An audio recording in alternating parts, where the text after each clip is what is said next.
This is the brand new Samsung Galaxy S24 Ultra. This is a very nice phone. It comes with a very few things inside the box, and comes with a Type C to Type C cable. It comes with a very nice unboxing. This is a titanium block in color.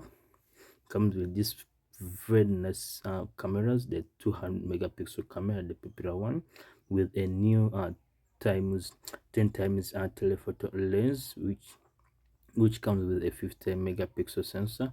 It's a very nice phone. This is the popular reflective reflective screen. It is a very nice one. Comes with a 6.8 inches, that is around 1440 by 3120 pixels. It's a very nice phone with 12 gigs of RAM and 512 gigs of storage, with a 5000 milliamp hour battery, which is boosted with a 45-watt charging speed. That is super fast charging 2.0, the latest new charging technology.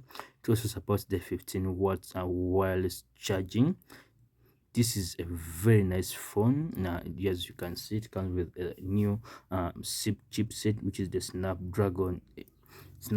Snapdragon from Qualcomm 8 Gen 3, which is around 4 nanometers. This is a very nice phone. It supports very few video qualities up to 8K and 24 frames per second to 30 FPS. This comes with a very nice and very good one UI, which is very easy to set up, with very nice speakers powered by AKG, with a new Bluetooth technology, which is the 5.3 setup. Very nice phone. That is the new glass armor from this